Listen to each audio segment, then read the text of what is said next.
Meu marido vivia dizendo que estava saindo tarde do trabalho. Eu o segui em segredo e o vi comprando um apartamento de luxo de R$ 2 milhões com a mãe dele. Eu apenas sorri calma. Dessa vez nenhum deles teria para onde fugir. Fim de outono em São Paulo. Um vento frio deslizava pelas copas das árvores na chácara Klabin e o asfalto ainda brilhava com o reflexo amarelado dos postes depois de uma garoa leve. As pessoas passavam umas pelas outras com pressa de cabeça baixa, apertando bolsas, casacos, pastas. Ainda assim havia algo naquela noite úmida e fria que fazia o coração desacelerar um pouco, como se até a cidade mais ansiosa do país precisasse respirar.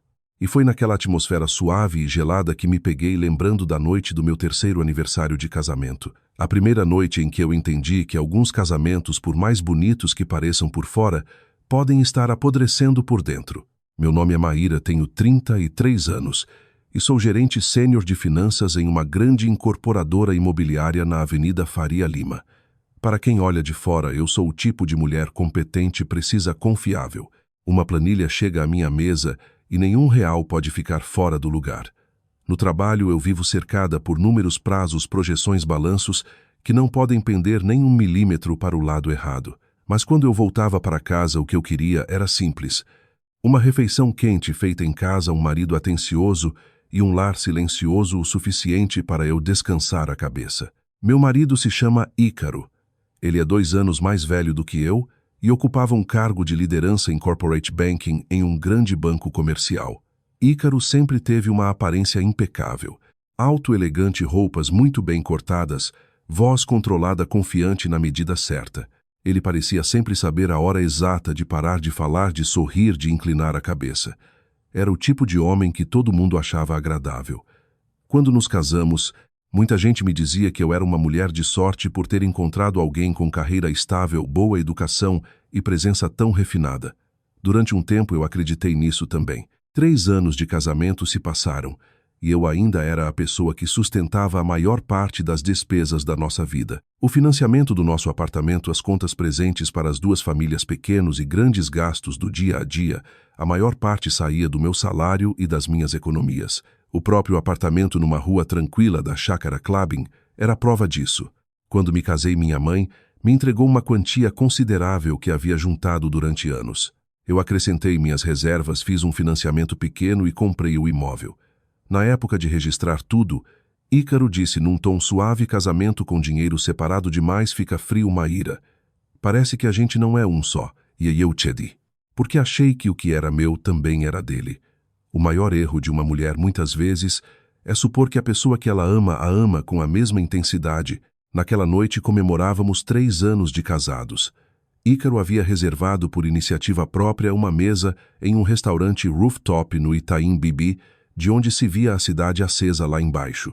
Ele vestia um terno azul marinho, o cabelo estava perfeitamente alinhado, e ele usava o mesmo perfume amadeirado que eu um dia elogiei por ser masculino, sem ser invasivo. No instante em que me viu, sorriu. Você está linda hoje, Maíra. Eu ri e provoquei. Só hoje ele puxou a minha cadeira, a voz macia como mel. Você é linda todas as noites, mas hoje está daquele jeito que faz um marido elogiar logo de cara por precaução. A frase amoleceu o meu coração, não porque fosse especialmente brilhante, mas porque fazia tanto tempo no meio de trabalho, boletos, trânsito, cansaço, que eu não ouvia meu marido falar comigo naquele tom doce do início da nossa história. O jantar estava impecável. Crudo de salmão, creme de abóbora, cabotiá, ancho selado e uma taça de cabernet brilhando à luz da vela. Ícaro falou do trabalho, perguntou da minha mãe no interior de Minas, comentou até que talvez devêssemos viajar no fim do ano, sair um pouco de São Paulo, respirar novos ares. E enquanto eu o ouvia, meu coração começou a se acomodar outra vez. Alguns homens são especialistas em fazer a esposa acreditar que está tudo bem mesmo, quando a tempestade já vem se formando por baixo da superfície. Quando a sobremesa chegou, Ícaro tirou do bolso interno do paletó uma pequena caixa de veludo verde musgo. Empurrou na minha direção com os olhos brilhando de expectativa. Abre. Toquei a tampa e senti o coração acelerar sem esperar por isso. Lá dentro havia um colar delicado com um pingente de pedra verde. Era exatamente o modelo que eu tinha admirado numa joalheria dos Jardins semanas antes.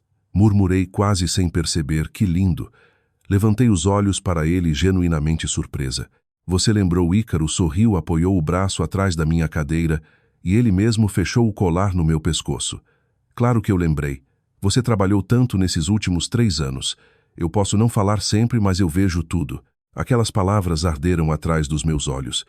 Eu nunca fui o tipo de mulher que se derrete por presente. O que me tocou foi a sensação de estar sendo vista, de estar sendo notada. Por um segundo cheguei até a me sentir culpada por andar distante dele nos últimos tempos. Mas naquele exato instante o celular de Ícaro vibrou sobre a mesa. A tela acendeu com um número desconhecido, sem nome salvo. O rosto dele mudou na mesma hora tão rápido que, se eu não estivesse sentada exatamente na frente dele, talvez não tivesse percebido. Ele virou o aparelho com a tela para baixo, tomou um gole de água e forçou um sorriso. Telemarketing. Eles nunca param, né? Eu olhei para a mão dele. O polegar batia num ritmo silencioso e rápido contra o copo, um hábito que só aparecia quando ele estava irritado. Não o pressionei. Apenas sorri e toquei o pingente no meu peito. Lá fora a cidade ardia em luzes. Um rio ininterrupto de carros deslizava abaixo das janelas. E por dentro, em meio ao piano suave do restaurante, senti um fio fino e invisível no meu coração, sendo puxado de leve para fora do eixo. Era um deslocamento mínimo quase imperceptível, mas toda mulher que vive tempo suficiente dentro de um casamento sabe às vezes uma rachadura imensa começa com uma única vibração silenciosa. Chegamos em casa por volta das 10 da noite. O vento do fim do outono passava pelas telas da varanda e trazia aquele frio paulistano que anuncia o inverno. Tirei os sapatos e deixei a bolsa sobre o aparador, enquanto Ícaro já tirava o paletó e o jogava sobre uma cadeira. Vou tomar um banho rápido. O ar-condicionado daquele restaurante estava congelando. Estou me sentindo grudando. Assenti. O apartamento estava silencioso como todas as noites. A luz amarela da cozinha banhava as bancadas brilhantes que eu havia limpado de manhã. O pequeno vaso de margaridas na prateleira ainda soltava um perfume leve. Por fora, era o retrato de um lar perfeito. Mas eu não conseguia afastar da cabeça a expressão fugidia do meu marido no momento em que o celular tocou. Ícaro entrou no banheiro. Ouvi o chuveiro atrás do vidro fosco. Peguei o paletó dele com a intenção de pendurar-lo direito e pela manhã colocar-lo para arejar antes de mandar à lavanderia. Era um hábito que eu tinha desde o início do casamento. Homens que trabalham muito costumam deixar recibos, cartões, moedas, papéis importantes nos bolsos. Eu sempre conferia para que nada amassasse, molhasse ou se perdesse. Enfiei a mão no bolso interno do peito e senti um papel amassado. Achei que fosse a conta do restaurante. Puxei, desdobrei e alisei sobre a mesa. Bastaram alguns segundos para uma onda gelada me atravessar. Era a confirmação de um pedido num site de bijuterias e moda rápida. No meio da página, a descrição colar com pingente de pedra verde em liga premium. O valor abaixo R$ 289. Fiquei imóvel, os dedos agarrados à borda do papel, como se soltar fosse fazer alguma coisa dentro de mim se espatifar no chão. O colar no meu pescoço continuava brilhando sob a luz da sala, bonito como tinha parecido no restaurante. Aos olhos de qualquer pessoa, ele passaria por uma peça escolhida com carinho numa loja elegante. Mas para mim, a mulher que uma hora antes tinha sentido o coração derreter ao ouvir "eu vejo o quanto você se esforça", ele agora tinha gosto de fel. A verdade é que eu nunca fui o tipo de esposa que exige grife do marido. Eu não meço carinho por etiqueta ou preço. Se Ícaro tivesse sido honesto e dito: "As coisas estão apertadas agora, mas eu vi isso e achei a sua cara", talvez eu tivesse ficado ainda mais feliz. A dor não estava nos R$ 289.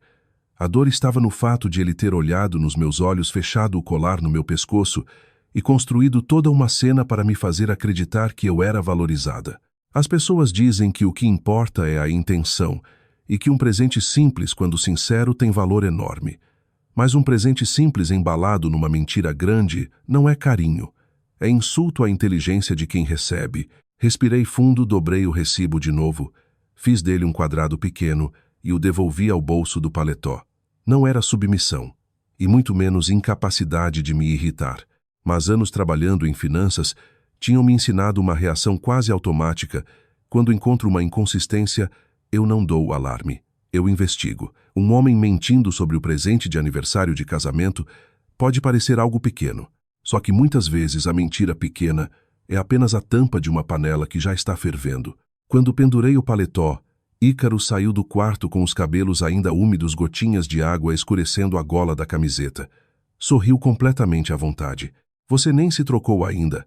Tá emocionada com o presente do seu marido? Virei para ele e sorri também. Foi uma surpresa. Eu disse que minha esposa merece ser mimada. Ele se aproximou, tocou com a ponta dos dedos o pingente no meu pescoço. Bonito, né?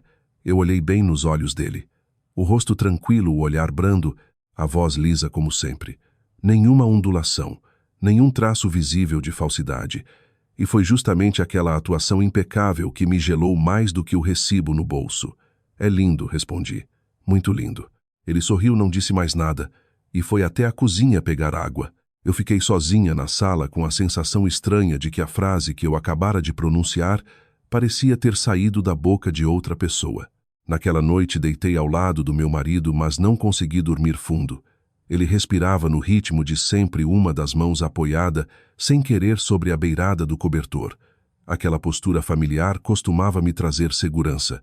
Dessa vez só me fez sentir como se um espinho minúsculo tivesse acabado de se alojar no meu peito.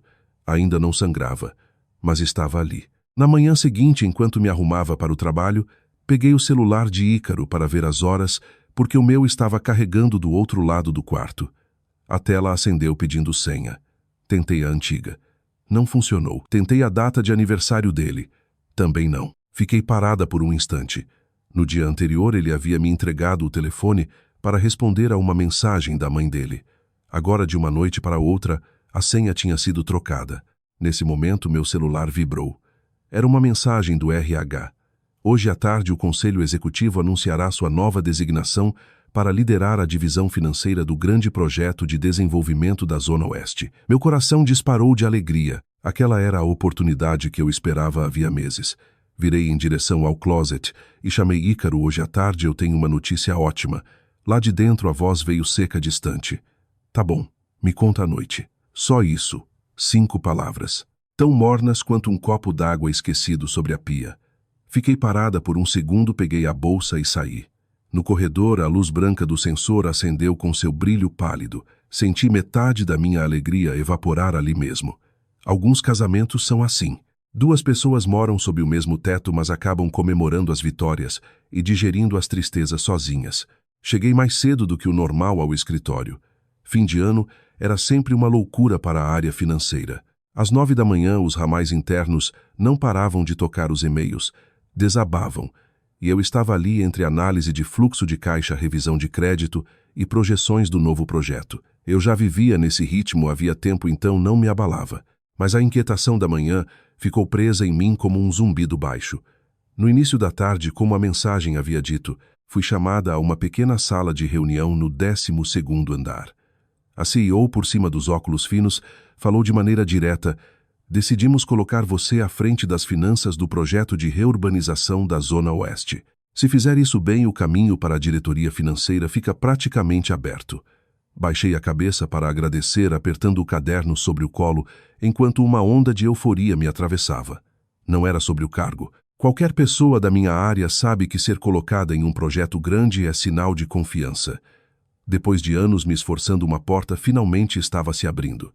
Quando saí daquela sala, a primeira pessoa para quem eu quis contar foi meu marido. Mandei mensagem para Ícaro: acabei de ser escolhida para liderar as finanças do projeto da Zona Oeste. Vai ser puxado, mas eu estou muito feliz. Enviei aquilo esperando no mínimo uma ligação ou uma resposta decente. Esperei quase 40 minutos. Foi só quando eu estava revisando uma planilha de alocação de capital que o celular vibrou. Mensagem dele: parabéns. Em reunião. Faço hora extra hoje. Só isso. Fiquei olhando para a tela por alguns segundos antes de virar, lá para baixo sobre a mesa. A decepção não foi uma explosão. Foi uma dor chata, insistente, como alguém arrastando o dedo sobre lixa fina. Nós éramos casados havia 3 anos. Aquilo deveria ser uma vitória nossa. Em vez disso, o homem que dormia ao meu lado todas as noites respondeu como um colega educado, porém distante. Tentei me dizer que ele devia estar ocupado, mas meu treinamento profissional sempre me ensinou a cruzar tudo. Quando um ponto de interrogação se forma na minha cabeça, É muito difícil fingir que ele não existe. No fim da tarde, durante um intervalo de 10 minutos entre duas reuniões, abri o aplicativo do banco para conferir nossa conta conjunta que usávamos para despesas maiores. Assim que vi o histórico, senti o peito apertar. Uma transferência de R$ 27 mil havia sido feita 2 dias antes. O destinatário tinha um nome que eu nunca tinha visto. Não havia descrição, observação, nada que sugerisse tratar-se de algo planejado. Li aquilo 3 vezes. Números são a única coisa em que eu confio plenamente, porque números não mentem. E justamente por isso, quando estão errados, eu não consigo me consolar dizendo que deve ser só engano. Liguei na mesma hora para Ícaro. O celular chamou bastante até ele atender. A voz veio baixa, como se estivesse reprimindo irritação. Estou ocupado. O que foi? Fui direto. Para quem você transferiu o R$ 27 mil da nossa conta conjunta? Houve um segundo de silêncio do outro lado, antes de ele responder depressa. Ah, isso emprestei para um colega numa emergência. Por que você não me falou? Porque era urgente. A mãe dele precisava de uma cirurgia cardíaca e o hospital estava cobrando na hora. Era questão de vida ou morte, Maíra. A voz dele já começava a assumir aquele tom familiar levemente moralista que usava sempre que queria encerrar um assunto com um argumento impossível de contestar sem parecer cruel. Mantive a voz calma. Eu não estou dizendo que você não devia ajudar, mas esse dinheiro é nosso. Você devia ao menos ter me avisado. Ícaro soltou um suspiro pesado, claramente perdendo a paciência. Maíra, você é rígida demais às vezes. A mãe do cara precisava ser salva. Era para eu parar tudo e pedir sua autorização em etapas. Dinheiro a gente recupera. E se acontecesse alguma coisa com a família dele, fiquei muda por alguns segundos, não porque ele tivesse me convencido, mas porque percebi a manobra. Em poucos instantes ele tinha me empurrado para o papel da esposa mesquinha e sem coração, só por eu ter perguntado sobre um saque de uma conta sobre a qual eu tinha pleno direito de saber. Continuei.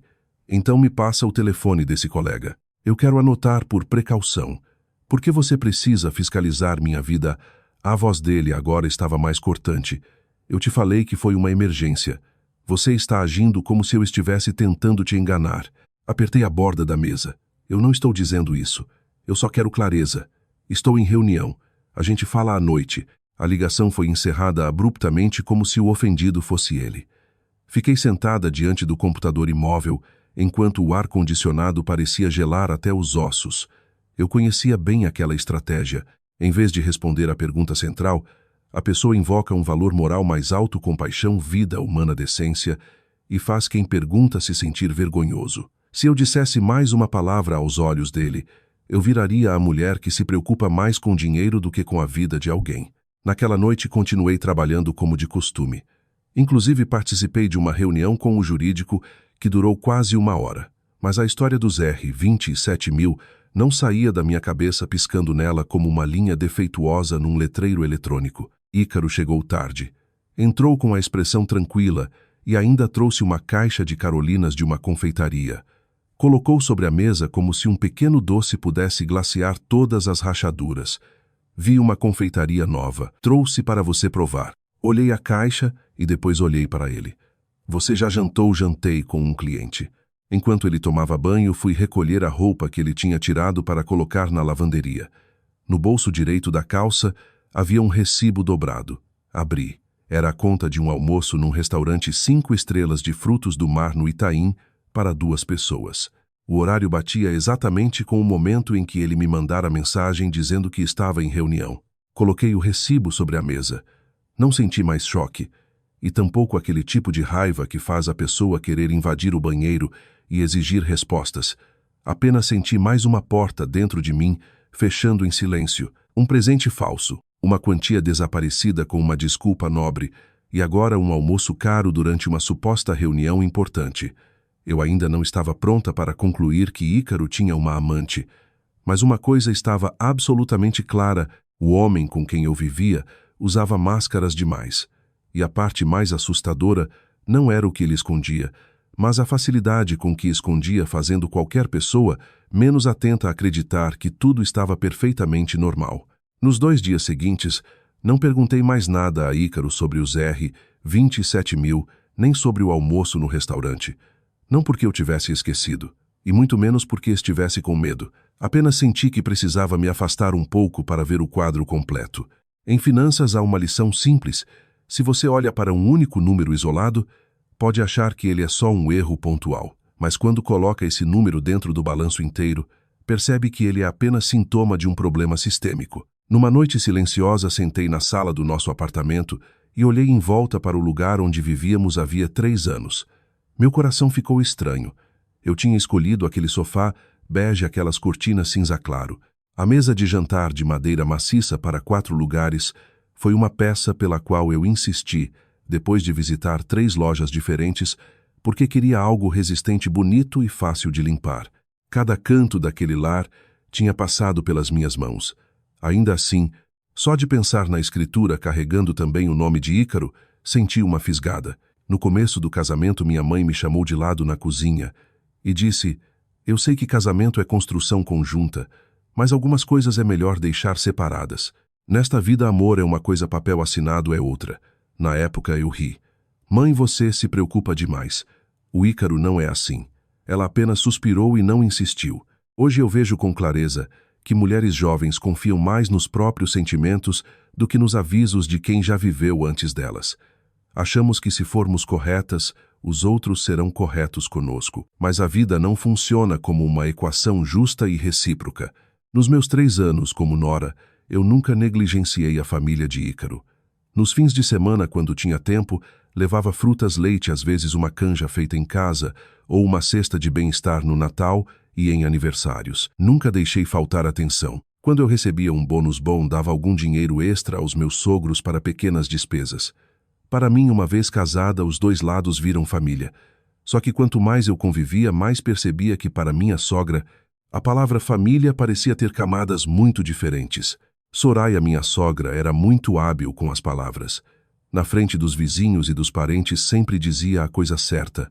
"A minha Maíra é brilhante. Tem uma carreira enorme, mas sabe cuidar da casa." Ou então, hoje em dia, é tão difícil achar uma nora bem-sucedida e boa pessoa ao mesmo tempo. Quem ouvisse pensaria que eu era tratada como filha. E eu mesma já cheguei a pensar que, se no fundo ela gostava de mim, um pouco de rigidez não era problema. Mas entre 4 paredes, o tom mudava. Certa vez comprei uma cesta cara numa loja gourmet para um parceiro corporativo e trouxe outra igual para meus sogros.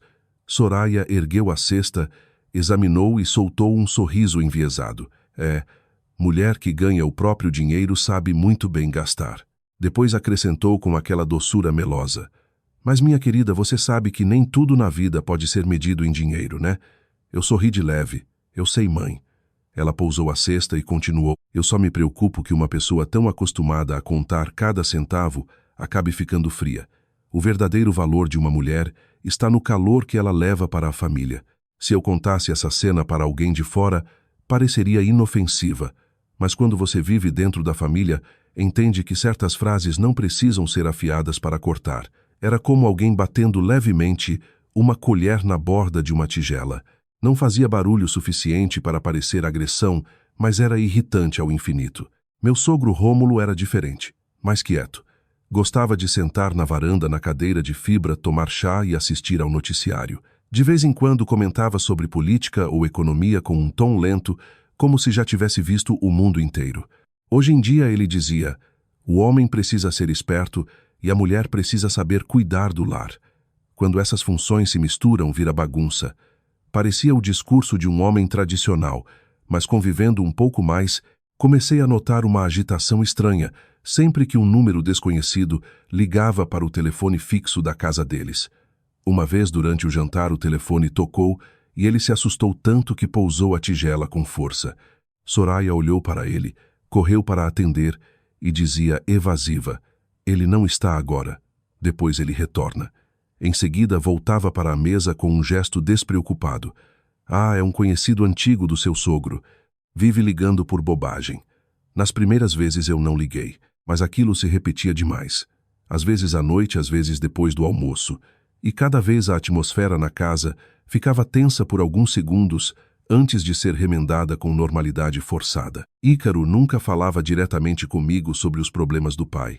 Quando eu perguntava se o pai está preocupado com alguma coisa, ele respondia sem dificuldade: "Nada.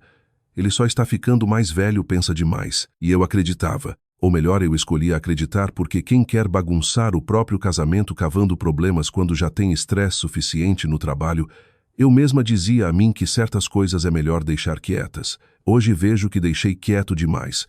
Desde o começo, Ícaro sempre foi assim. Quando a mãe dele fazia algum comentário passivo-agressivo sobre minha carreira me deixar, Mandona ele sorria e dizia: "A mamãe fala isso porque gosta de você, ou é jeito de gente mais velha, não liga." Na época, eu achava que ele era um bom conciliador tentando manter a paz. Agora entendo, ele simplesmente transformava tudo o que me incomodava em coisa pequena até que eu mesma passasse a ajustar meus sentimentos. Numa sexta-feira à tarde, enquanto eu dobrava toalhas limpas, Ícaro saiu do quarto puxando a pequena mala cinza que usava para viagens rápidas. "Amanhã vou num team building com o pessoal da agência. Só uma noite." Ele disse isso sem sequer tirar os olhos do celular. "Vai sair cedo?" perguntei. "Para onde interior ali, para a região de Campos do Jordão?" respondeu de maneira casual. "O RH fechou isso semana passada." Assenti alisando a borda de uma toalha. Dessa vez eu não perguntei com quem ele iria, quando voltaria ou o que precisava levar. Apenas olhei para a mala perto da porta e senti alguma coisa dentro de mim mudar devagar.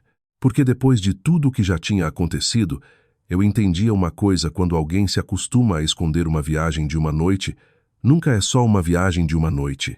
Na manhã seguinte, Ícaro acordou mais cedo do que o normal. Era um pouco mais de 6 da manhã, e ele já estava escolhendo uma camisa branca impecável e uma calça cinza escuro, passando cuidadosamente os punhos na frente do espelho. O cheiro do perfume dele se espalhava pelo quarto, um perfume que já tinha me dado conforto e agora só esticava meus nervos. Na cozinha coloquei mingau de aveia para fazer e perguntei em tom neutro: "Vai comer aqui ou no caminho?" Ícaro ajeitou o relógio no pulso. "Algo rápido.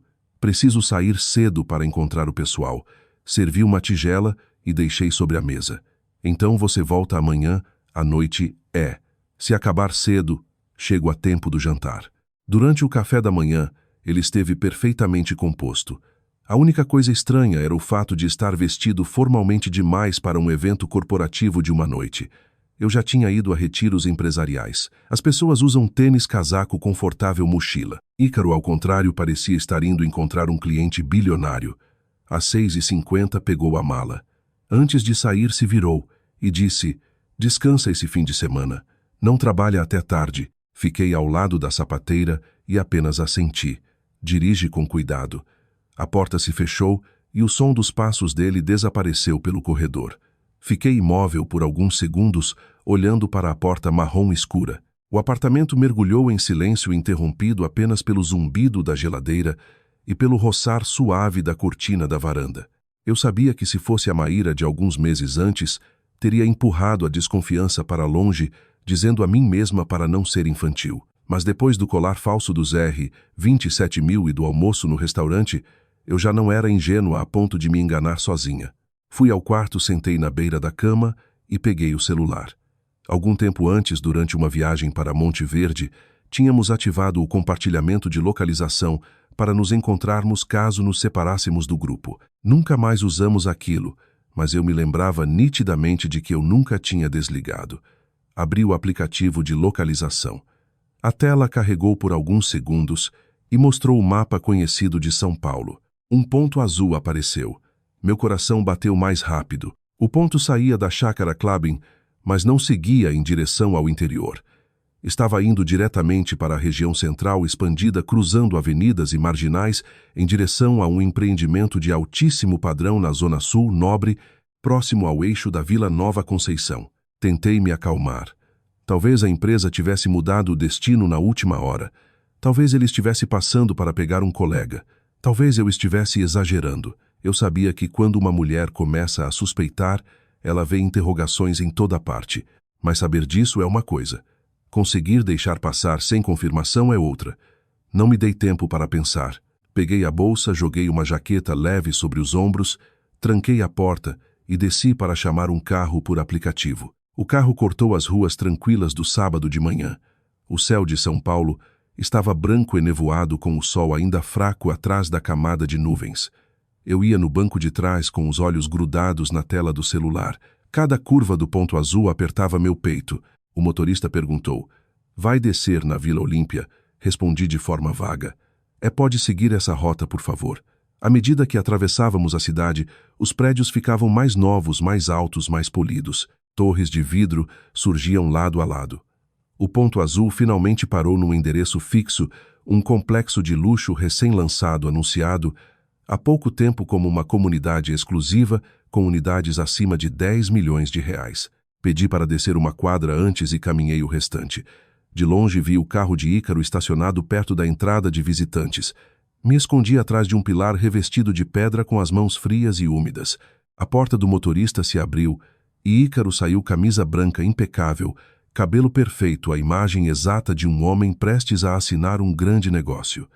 Antes que eu pudesse respirar direito, a porta do passageiro se abriu também. Não saiu de lá outra mulher como minha pior imaginação tinha construído nos últimos dias. Saiu minha sogra Soraya. Ela usava um vestido ameixa, um casaco leve de lã, uma bolsa nova e sapatos baixos. O rosto dela estava iluminado por aquela excitação que só aparece quando alguém está prestes a receber exatamente o que deseja. Ícaro deu a volta no carro para oferecer o braço a ela e se inclinou para dizer alguma coisa que a fez rir, uma risada leve e feliz de quem acredita ter acabado de ganhar na loteria. Fiquei paralisada. Todas as cenas de traição, de amante, de encontro escondido evaporaram da minha cabeça. No lugar dela surgiu uma sensação diferente, mais fria, mais venenosa e muito mais difícil de nomear. Os dois entraram lado a lado no estande de vendas. O lobby era banhado por uma luz dourada e quente. Recepcionistas uniformizados sorriam em fila. Numa parede, uma maquete cintilante prometia uma vida de luxo. Puxei a máscara um pouco mais para cima e o segui à distância. Soraya olhava tudo com olhos maravilhados. Meu Deus, é assim que gente rica de verdade vive. Dá para sentir a diferença só de entrar. Ícaro sorriu educadamente para a corretora jovem que os guiava. Minha mãe gosta de espaços amplos. Quis trazer ela para ver o que existe por aí. Ao ouvir aquilo, quase ri uma risada amarga. O homem que naquela mesma manhã tinha dito que iria para um team building no interior agora estava em um estande imobiliário de altíssimo padrão, acalmando a mãe como se aquilo fosse um simples passeio de filho atencioso. A corretora os convidou para subir ao apartamento decorado. Eu não ousei segui-los de muito perto. Fiquei na área do lounge ao lado de uma planta enorme fingindo folhear um catálogo. Dali vi os dois desaparecerem no corredor. Minha raiva já não era mais um incêndio súbito. Era como água numa panela ao fogo esquentando grau por grau. E eu sabia, com aquela intuição profissional que nunca me abandona, que aquilo já tinha passado da fase do presente barato ou do almoço escondido. Aquilo era dinheiro. E muito provavelmente dinheiro ligado à minha vida. Continuei em silêncio. O ar do ambiente cheirava a capim-limão e madeira nova. A música instrumental suave, o piso brilhando, tudo ali era projetado para fazer a pessoa se imaginar vivendo numa versão superior da própria vida. Fui avançando pouco a pouco, sempre à distância. Perto da entrada do maior apartamento decorado, ouvi primeiro a voz de Soraya. Quando ela estava animada, o timbre agudo ficava inconfundível. Ai, meu Deus, isso sim é lugar para morar. Acordar com essa vista inteira do céu. O que mais alguém precisa? Olhei por uma fresta entre dois painéis decorativos. Lá dentro havia um espaço enorme integrado, janelas do chão ao teto, piso de madeira clara reluzindo. Um sofá bege estava perfeitamente alinhado ao lado de uma mesa de centro de mármore. Ícaro estava ao lado da mãe com as mãos nos bolsos, balançando a cabeça como alguém que já conhecia aquele lugar há tempo. A corretora sorria. Esse é nosso modelo de 3 suítes, quase 170 metros quadrados. Fica ótimo para famílias multigeracionais. A área social é integrada e a suíte master lá dentro é a mais espaçosa. Assim que ouviu isso, Soraya caminhou direto para o fundo, os olhos brilhando. Passou a mão nas portas dos armários, alisou a bancada branca da cozinha, então parou na entrada da suíte principal. Virou-se para o filho. Esse quarto tem que ficar para mim e para o seu pai. A gente está envelhecendo, merece conforto. As janelas são enormes e esse banheiro é uma bênção. Ouvi aquilo e congelei. Ícaro nem hesitou. Sorriu daquele jeito manso e respondeu: claro, mãe, foi exatamente o que eu pensei. Esse quarto é perfeito para vocês. Soraya entrou mais um pouco, já olhando em volta como se arrumasse os próprios pertences na cabeça. Uma cama king de madeira caberia perfeitamente aqui. E ali um armário vitrine para as minhas bolsas. Minhas bolsas de couro estão mofando naquele apartamento velho. Depois apontou para a pequena varanda da suíte. O seu pai ama sentar e tomar chá olhando a rua. Uma mesinha redonda ficaria ótima ali. Ícaro assentiu. Boa ideia. Eu estava do lado de fora apertando o folheto a ponto de amassar tudo. Então, na visão de futuro da minha sogra, eles já tinham o lugar deles amplo, bonito, de destaque. A única pessoa que aparentemente ainda não sabia onde se encaixava naquela vida era eu. A resposta veio logo depois. A corretora abriu a porta de um quarto bem menor. Enquanto explicava as medidas, Soraya olhou para dentro e disse quase desprezando: "Esse aqui serve para o Ícaro e a esposa. Jovem não precisa de muito espaço. Passa o dia fora trabalhando mesmo. É só para dormir." Ícaro assentiu outra vez. "É para a gente qualquer coisa está bom desde que vocês fiquem confortáveis. Qualquer coisa está bom." Talvez ouvido de fora aquilo parecesse frase de um filho cuidadoso, mas ali no meio daquele planejamento todo eu me senti reduzida a um móvel que podia ser empurrado para qualquer canto. Eu era a esposa. Meu nome estava na escritura da nossa casa atual. Eu tinha carregado o peso financeiro do casamento por anos, e nas palavras dele meu futuro era qualquer coisa. As pessoas dizem que a verdade escapa nos momentos em que a guarda baixa. Eu acredito nisso, porque nesses instantes a atuação para e o que sobra é o que a pessoa realmente pensa. A corretora seguiu falando com entusiasmo. "Se quiserem, também oferecemos um pacote completo de mobília. O quarto menor pode virar home office ou no futuro quarto de bebê." Soraya sorriu de lado para o filho. "Bebê pode esperar. O mais importante é uma casa à altura. Aquele apartamentinho antigo é uma vergonha quando recebemos gente. Muito apertado. Meu apartamentinho antigo. O lugar onde eu tinha colocado dinheiro, energia, juventude. Para eles era apenas um lugar provisório e constrangedor que precisava ser trocado por algo mais brilhante, mais impressionante, mais adequado à imagem que queriam passar." Eles foram para a cozinha. Soraya admirava os armários e dizia sonhadora: "Aqui na sala principal dava para pôr uma cristaleira linda para as peças de família. E ali uma adega para quando recebermos visitas." Ícaro, sempre o filho perfeito, respondeu. Eu falei: "Mãe, esse lugar é a sua cara." Naquele momento eu entendi. Aquela não era a primeira visita. A maneira como ele completava as frases dela, como deixava que ela imaginasse a vida inteira ali, mostrava que aquilo já era um plano em andamento. Não era uma visita casual. Era projeto. Nesse instante o telefone da corretora tocou. Ela se desculpou e disse que iria buscar uma tabela atualizada de valores e condições de pagamento. Assim que saiu, o ar-condicionado foi o único som do apartamento. E naquele silêncio a verdade de verdade apareceu. Soraya baixou a voz, mas eu ainda ouvi perfeitamente. "Você precisa cuidar muito bem da papelada. Não deixa a Maíra descobrir cedo demais." Meu coração travou. A resposta de Ícaro veio baixa, grave. "Fica tranquila, mãe. Já está tudo planejado." Soraya estalou a língua. "Se ela descobrir agora, vai virar um problema. Deixa ela carregar o peso por mais uns anos.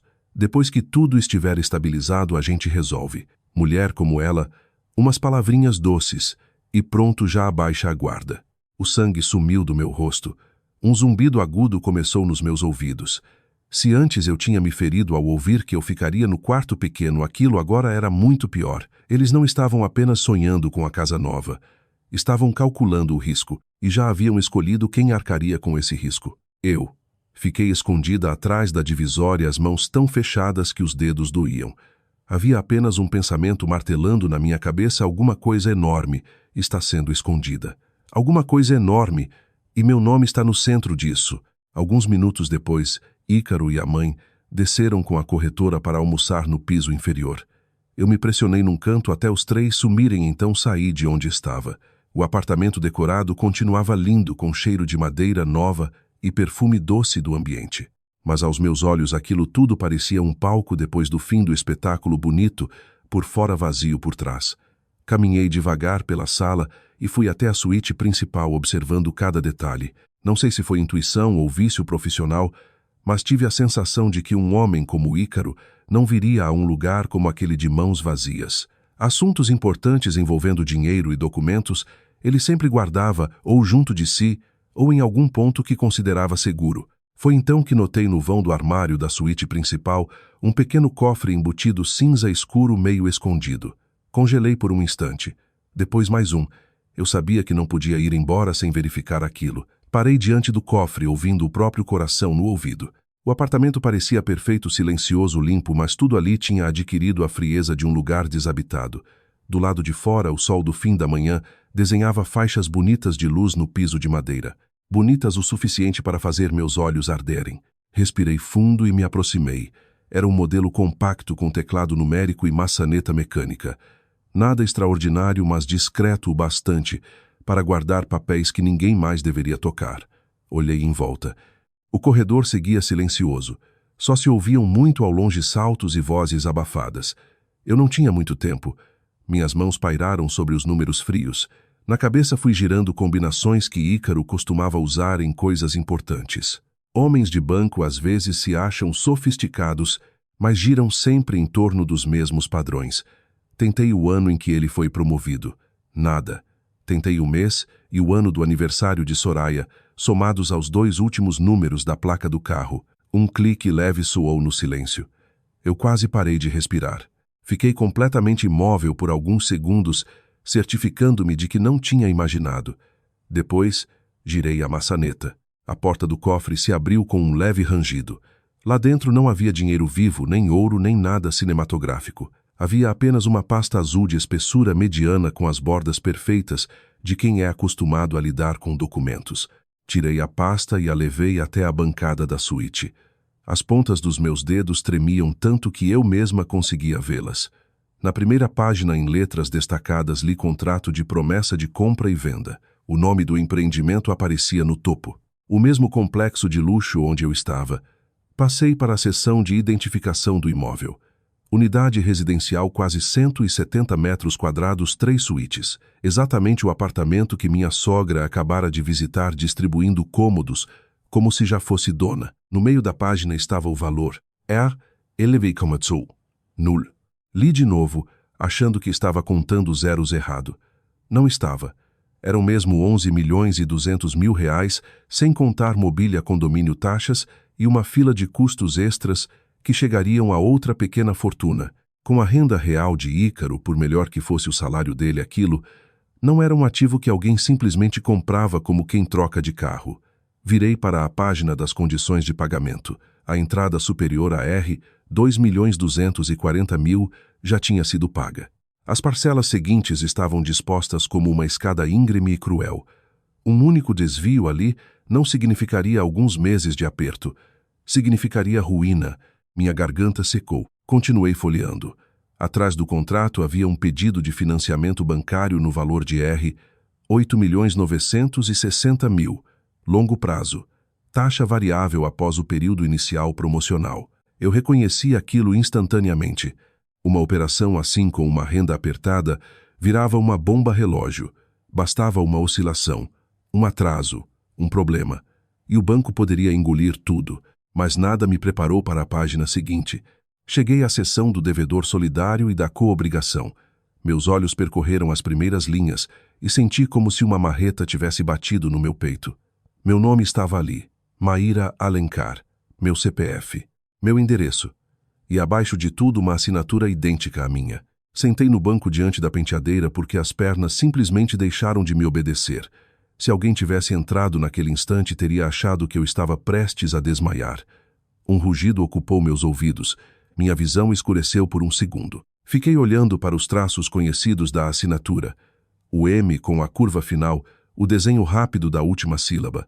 Era a minha assinatura, tão perfeita que se eu a visse em um pacote de documentos no trabalho, aprovaria sem hesitar. Só havia um detalhe. Eu jamais tinha assinado qualquer financiamento ligado àquele apartamento. Uma náusea subiu pela minha espinha. Aquilo já não era mais sobre mentiras pequenas, nem almoço escondido, nem colar barato. Era meu nome, minha responsabilidade legal, minha vida inteira sendo amarrada a uma dívida monstruosa sem que eu soubesse. Forcei uma respiração estável e continuei passando as páginas. Havia cópia do meu RG, verificação de dados cadastrais, comprovação de renda, laudo de avaliação. Tudo organizado de forma tão completa e profissional que quanto mais eu via, mais o frio descia pela minha coluna.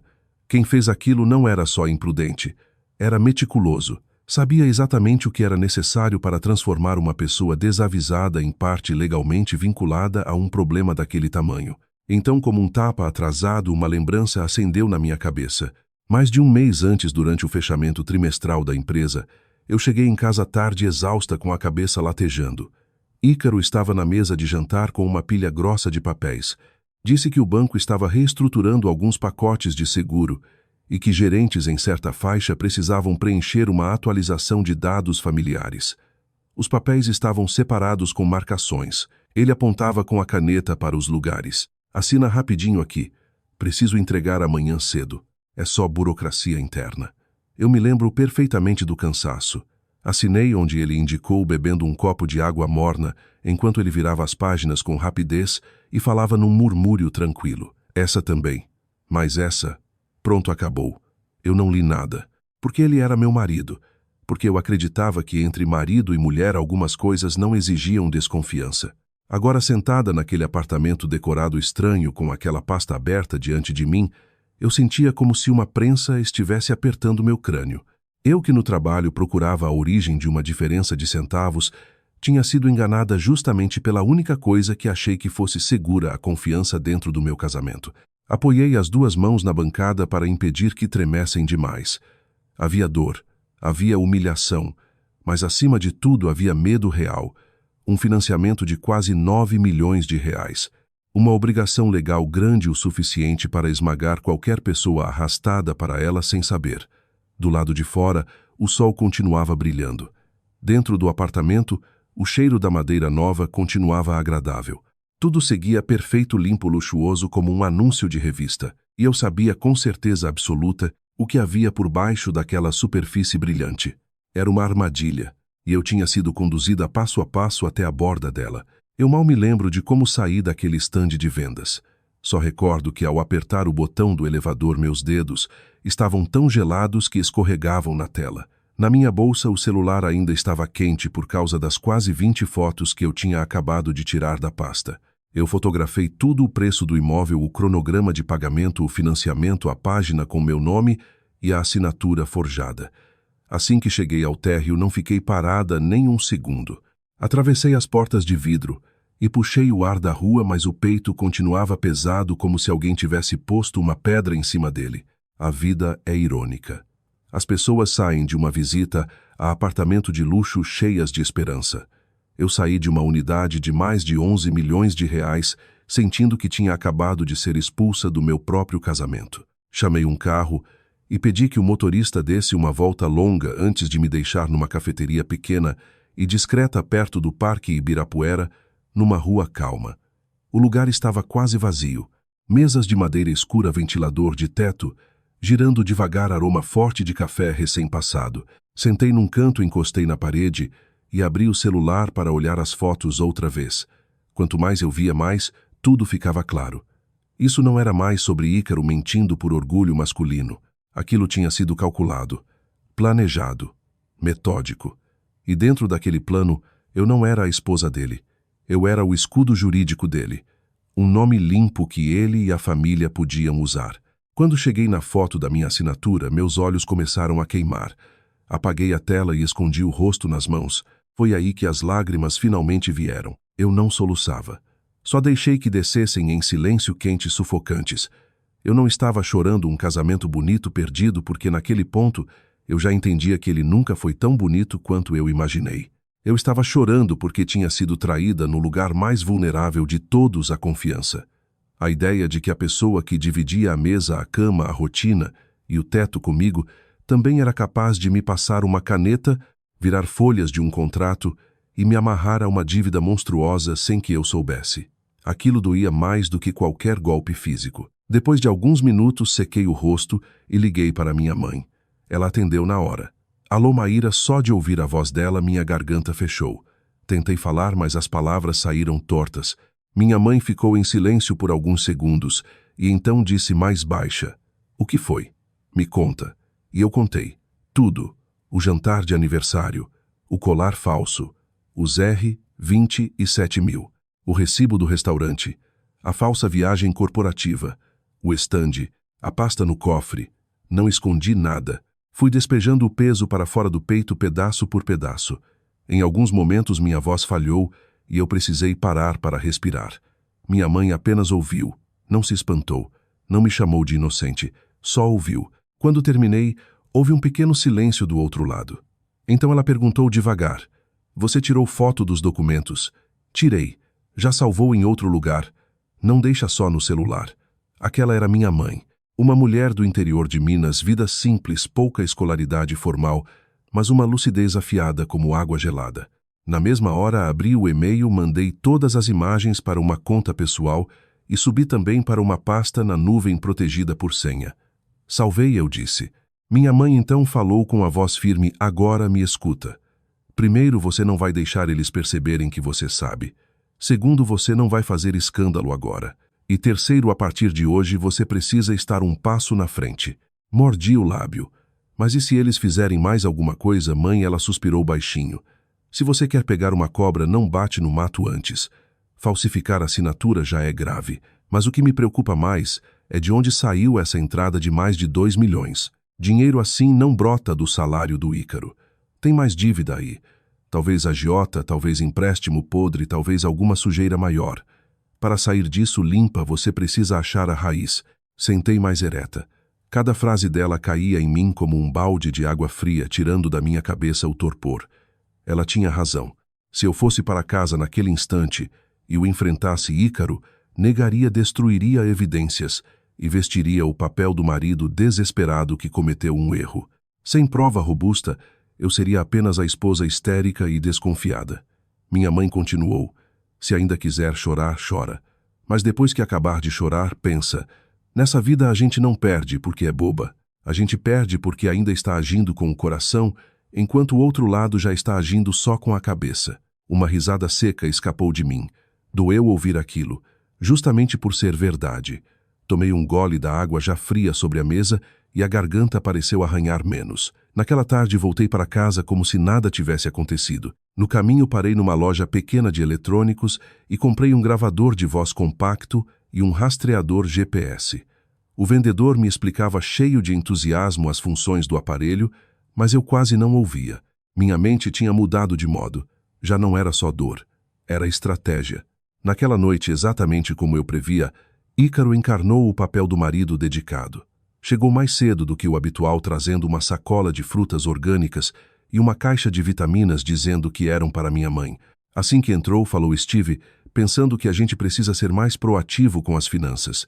"O banco está oferecendo um cartão premium para gerentes com limite alto. É ótimo para despesas de clientes e para demonstrar solidez financeira. Só precisa da assinatura de um familiar." Eu estava servindo sopa. Gelei na hora. O peixe tinha mordido a isca exatamente como minha mãe previra. Ícaro sentou-se à mesa e falou com a voz lisa como veludo: "Você assina para mim, Maíra. Somos um time afinal." Coloquei a concha devagar na panela e olhei para meu marido. Alguns dias antes, a dor teria feito minhas mãos tremerem. Naquele momento, eu já não via meu marido. Via alguém testando para saber se a velha armadilha ainda funcionava. Respondi lentamente: "Acho melhor eu não assinar nada relacionado a dinheiro este mês." Ícaro parou. Porque coloquei sopa na minha tigela e disse com naturalidade: "Uma colega do trabalho me colocou numa onda de astrologia. Minha astróloga disse que meu mapa está péssimo este mês e que qualquer documento financeiro ou jurídico que eu assinar tende a dar problema. Pode parecer superstição, mas prefiro não arriscar." Os olhos dele escureceram por 1 milésimo de segundo, embora tenha se recuperado rápido e até soltado uma risada. "Desde quando você acredita nessas coisas?" Sorri de leve. Acreditando ou não, um pouco de cautela nunca faz mal. O jantar seguiu normal. Tão normal que para qualquer pessoa olhando de fora, não haveria sinal de que um abismo acabara de se abrir entre nós. Foi naquela hora que entendi: algumas batalhas não se vencem gritando. Vencem-se recusando com calma, e às vezes a defesa mais eficaz é uma desculpa absurda colocada exatamente no lugar certo. Na manhã seguinte acordei quase meia hora antes de Ícaro. Ele ainda dormia, um braço jogado sobre o cobertor, o rosto sereno na luz cinza do amanhecer. Fiquei de lado olhando para ele por alguns segundos e senti um vazio passar por mim. É verdade o que dizem: enquanto você não conhece a verdade, ainda consegue sentir amor, pena e esperança. Depois que vê o que está por trás da cortina, toda a beleza externa perde o valor. Saí da cama em silêncio, me arrumei para o trabalho e fui para a garagem mais cedo do que o normal. Na noite anterior, eu já havia colocado o rastreador no carro dele. Agora peguei o mini gravador e o fixei discretamente debaixo do banco do motorista, num canto praticamente invisível. Agachada ali, conferindo o aparelho uma última vez, senti as mãos frias. Era uma mistura horrível de humilhação e amargura, como se eu mesma estivesse arrancando camada por camada a última venda dos meus próprios olhos. Fui trabalhar e segui meu dia como de costume: reuniões, assinaturas, planilhas, prazos. Um profissional de finanças aprende a sobreviver pelos prazos. Não existe desmoronar porque você está sofrendo. Uma colega, a Helena, até comentou, sorrindo: "Você anda muito focada ultimamente. Esse projeto grande te transformou." Eu sorri de volta. Ou a gente foca ou a gente afunda, né? Ela não fazia ideia de que o abismo no qual eu estava focada não era o projeto, mas o que se abria aos meus pés. No fim da tarde, depois que o GPS mostrou que Ícaro tinha passado algum tempo dirigindo, abri o aplicativo do gravador. Um arquivo de áudio de mais de 40 minutos apareceu. Coloquei os fones, fechei a persiana da minha sala pequena e apertei play. No começo, só havia barulho de motor, porta batendo e buzinas.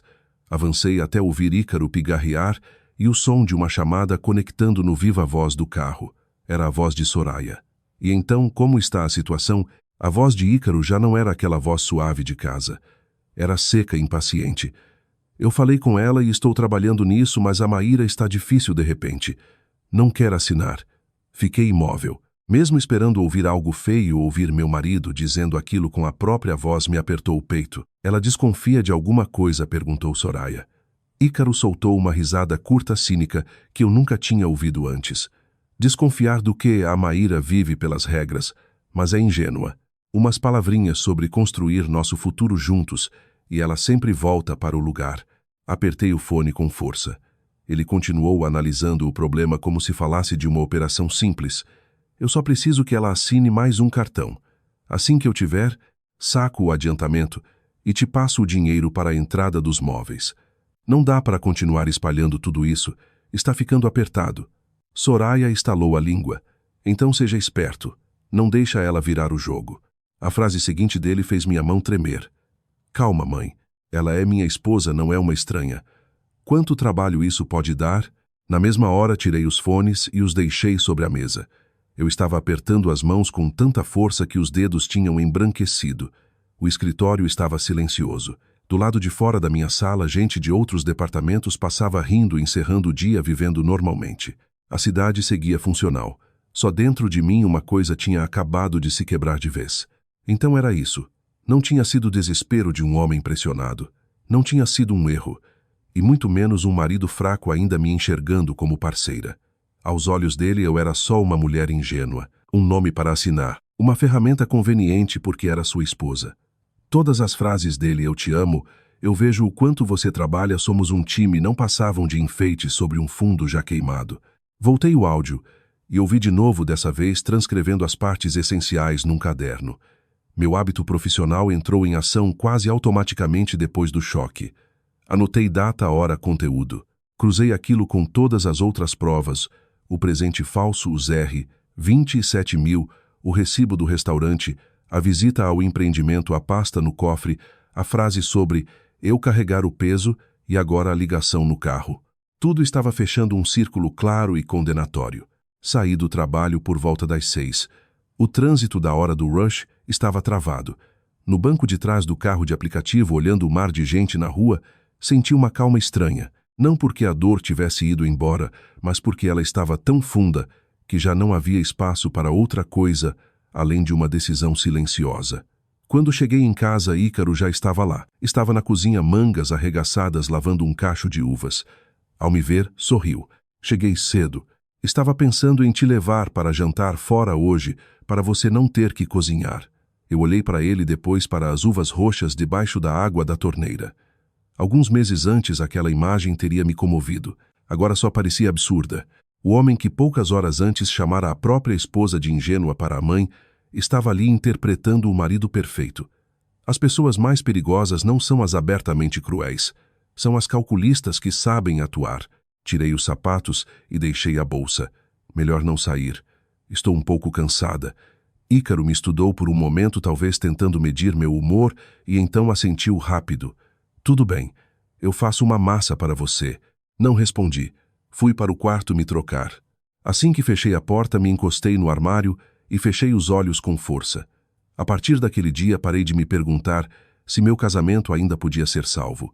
Você pode perdoar um erro, um momento de fraqueza, um desvio, mas é quase impossível continuar vivendo ao lado de alguém que trata sua confiança como ferramenta de manipulação. Naquele fim de tarde, com aquele áudio tocando ainda dentro da minha cabeça, a última parte macia do meu coração reservada a Ícaro morreu. Depois do jantar, telefonei outra vez para minha mãe. Repeti a conversa entre Ícaro e Soraya quase palavra por palavra.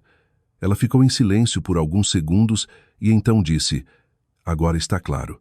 A única peça que falta é a origem daquela entrada de mais de 2 milhões. E o que você acha que eu faço, mãe? Perguntei. Ela soltou uma risadinha seca, a risada de quem já viu muito na vida. Gente desesperada por dinheiro corre atrás do cheiro dele. Se você quer descobrir o tamanho do buraco, é só jogar a isca certa. Na manhã seguinte, minha mãe me ligou justamente quando Ícaro estava à mesa tomando café. Eu coloquei no viva voz de propósito enquanto me sentava com minha tigela de mingau. A voz dela saiu tremida, mas eu conhecia minha mãe bem demais para não perceber que aquele tremor era a atuação. Maíra, eu tenho uma coisa para te contar. Aquela terra antiga da família lá no interior de Minas, a prefeitura vai rezonear a área para um novo polo logístico. Recebi um comunicado preliminar e parece que vão comprar o terreno por quase 3 milhões de reais. Antes mesmo que eu respondesse a colher de Ícaro, congelou no ar e tocou de leve na borda da tigela. Ele lançou um olhar na minha direção. Os olhos se arregalaram por um milésimo de segundo antes de ele tentar parecer normal. Mas foi o bastante para eu ver a ganância espiar por trás da máscara. Mantive o tom neutro. Você tem certeza, mãe, ainda não é definitivo? Ela respondeu, mas um conhecido na prefeitura disse que está praticamente fechado. Eu estou velha. Nem sei o que faria com tanto dinheiro. Estava pensando em dar uma boa parte para vocês resolverem a questão da moradia. Eu murmurei algumas respostas vagas e desliguei. A cozinha ficou em silêncio por alguns segundos. Ícaro terminou de comer, mas já não olhava para a tigela. Ele era mestre em esconder o que sentia, mas dinheiro é um soro da verdade mais forte do que qualquer remédio. Pousou a colher e perguntou, fingindo casualidade, onde exatamente fica essa terra dos seus avós? Perto de uma cidade pequena, respondi. Só pasto e terra mesmo. É grande e razoável. Ele balançou a cabeça tentando parecer distraído, mas o tom já tinha mudado. Nossa, imóvel está valendo uma fortuna hoje em dia. Se sua mãe realmente receber isso, vai ajudar muito. Eu não respondi. Continuei comendo. Às vezes o silêncio deixa a pessoa mais inquieta do que uma discussão. E funcionou. Naquela mesma tarde, o comportamento dele começou a mudar radicalmente. Mandou mensagem perguntando que horas eu sairia do trabalho. Chegou em casa com frutas importadas dizendo que tinha pensado na minha mãe. No dia seguinte recolheu a mesa e lavou a louça sem eu pedir. Não era como se ele nunca tivesse ajudado antes, mas aquela doçura repentina e pegajosa parecia uma rede sendo puxada para a margem. Na terceira noite, sentou ao meu lado no sofá e falou baixinho. Estava pensando, se sua mãe realmente receber esse dinheiro, a gente precisa pensar no longo prazo. Esse apartamento está ficando pequeno. É difícil um casal jovem crescer se vive apertado. Continuei olhando para a televisão. Não pensei nisso. Ícaro riu de leve, pousando a mão no meu ombro. Falo porque me preocupo com nosso futuro. Oportunidade, quando aparece, tem que ser aproveitada. Dinheiro parado é desperdício. Eu me movi, levantei e fui buscar água. É o dinheiro da minha mãe. Ela decide o que fazer. Ícaro me acompanhou com os olhos. O olhar escureceu por um instante, mas ele manteve o tom manso. Claro, eu sei, mas como filhos a gente pode orientar para ela ter o melhor retorno. Não era só ele. No quarto dia, Soraya me ligou com voz melada. Maíra, querida, você está tão magrinha. Cuida de você no trabalho, viu? Me avisa quando puder, quero mandar uns suplementos orgânicos bons para você. Fiquei no corredor do escritório vendo as pessoas passarem e quase ri alto. Minha sogra nunca se importou se eu tomava suplemento ou comia batata frita. Eu sabia muito bem o que realmente interessava a ela. Respondi educadamente, Obrigada, mãe. Ela estalou a língua. Nossa família é realmente abençoada. Depois que você entrou, tudo parece ter melhorado. Nora boa traz prosperidade. Senti a boca amarga. Então, quando o cheiro de dinheiro apareceu no ar, eu tinha deixado de ser a mulher fria e obcecada pela carreira para virar amuleto de boa sorte. Mas a peça mais reveladora veio de uma ligação que Ícaro nem imaginava que eu ouviria. Na quinta-feira à tarde, escutei o novo áudio do gravador no carro. Depois de alguns minutos de barulho de trânsito e de Ícaro resmungando contra um farol fechado, a voz de Rômulo surgiu no viva voz tensa. Seja lá o que você vai fazer, faz logo. Aqueles caras estão ficando impacientes. Ícaro baixou o tom. Estou resolvendo, pai. Já achei uma fonte. Rômulo praticamente sibilou. Que fonte? A voz de Ícaro estava esticada pela ansiedade, mas carregada de cobiça. Minha sogra. Vão comprar a terra dela por quase 3 milhões. Houve um silêncio pesado do outro lado. Depois um suspiro comprido. Então você precisa garantir isso. A gente já está afundado por causa daqueles 2.240.000 da entrada. Eles não param de cobrar. Toda vez que o telefone toca, parece que meu coração vai explodir. Fiquei rígida na cadeira. 2,4. Null. Exatamente o valor que minha mãe desconfiara. Ícaro continuou. Eu sei. Assim que eu pegar esse dinheiro, a gente quita o agiota e depois resolve o apartamento. Se isso arrastar mais, todo mundo vai junto para o buraco. A voz de Rômulo caiu, mas cada palavra soou como prego entrando em madeira. Você precisa tirar esse dinheiro dela de qualquer jeito. Senão essa família inteira acaba. Tirei os fones devagar. Sobre minha mesa havia uma xícara de chá de jasmim que uma colega tinha me trazido. Já estava completamente fria. Fiquei olhando para o líquido amarelado e sentindo uma geada por dentro. Então era isso. A entrada do imóvel não vinha de economia limpa nem de investimento honesto. Vinha de uma dívida podre com a agiota queimando embaixo dos pés deles. E a saída à tábua de salvação que tinham encontrado era o suposto dinheiro da minha mãe. Não, a tábua de salvação da ganância deles. Encostei na cadeira e fechei os olhos. Naquele ponto, todas as peças do quebra-cabeça já tinham se encaixado. O que faltava agora era apenas esperar o momento certo de colocá-la sobre a mesa. E eu sabia que minha mãe também estava esperando por esse momento. Porque na vida a ganância costuma carregar a própria ruína nas costas. E quem não sabe a hora de parar geralmente corre na direção da destruição muito mais rápido do que imagina. Naquele fim de semana, minha mãe chegou a São Paulo de manhã cedo. Trouxe uma sacola grande de pano cheia de legumes da horta geleia caseira e uma torta de maçã que sempre foi a especialidade dela. Continuava sendo a mesma mulher magra, cabelo preso, de forma simples, roupas discretas, sapato confortável. Mas quando entrou no meu apartamento, os olhos dela passaram por cada canto com uma atenção quieta, não como a curiosidade de uma mulher do interior na capital, mas como alguém medindo distâncias, calculando posições, antecipando reações. Peguei a sacola da mão dela e perguntei em voz baixa. Está cansada, mãe? Ela balançou a cabeça. A viagem não foi longa, e para uma coisa importante dessas a gente precisa estar afiada. As palavras saíram suaves, mas eu entendi. Ela já tinha tudo planejado. Levei-a à cozinha, servi água morna e mal.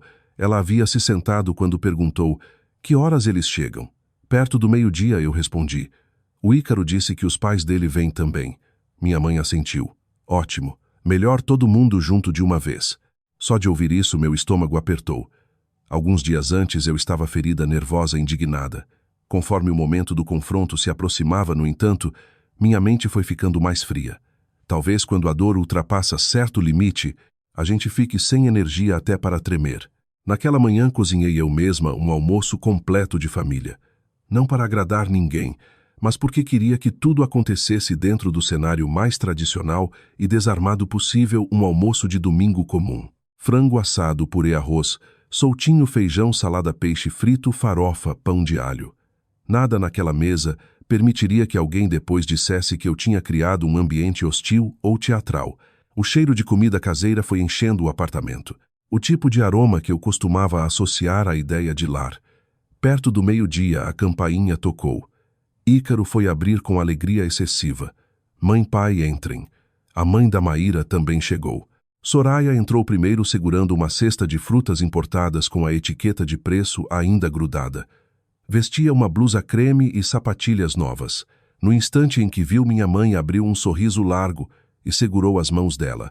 Ah, você devia ter avisado que vinha faz tanto tempo que a gente não se reúne assim. Se alguém não conhecesse a história, juraria que nossas famílias eram íntimas e felizes.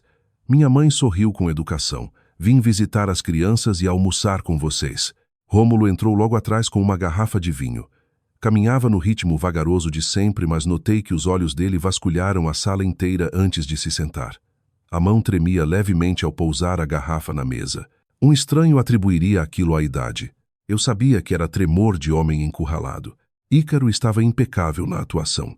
Arrumou cadeiras, serviu água até descascou uma laranja para minha mãe. Observando meu marido, lembrei da frase gravada: "A Maíra é ingênua." Era verdade. Com um leve ajuste de voz e um olhar suave, ele conseguia parecer o genro ideal. À mesa sentei ao lado da minha mãe. Ícaro ficou na minha frente. Soraya e Rômulo se acomodaram na outra ponta. A luz quente sobre a mesa deixava tudo convidativo. Ícaro logo serviu um pedaço generoso de frango para minha mãe. Come Dona Elsa, a comida de interior sempre é a melhor. Soraya completou na mesma hora. É verdade. A gente vive de coisa de supermercado aqui na cidade. Você criou tão bem a Maíra.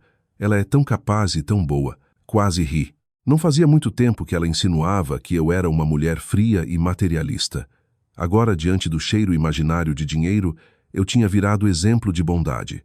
Minha mãe mastigou um pouco de salada e respondeu: "Filho, a gente cria no corpo. O caráter é escolha de cada um." A frase saiu delicada, mas eu sabia que ela já era um aviso. Soraya, sem resposta, mudou de assunto, falou do meu trabalho e então com habilidade deslizou para o tema da moradia. A Maíra trabalha tanto. Esse apartamento já deve estar meio apertado, né? É uma pena um casal jovem viver encolhido. Ícaro pegou a deixa com perfeição. Eu estava falando justamente isso com a Maíra. Neste mercado, quem tem visão cresce. Deixar dinheiro parado não é estratégia.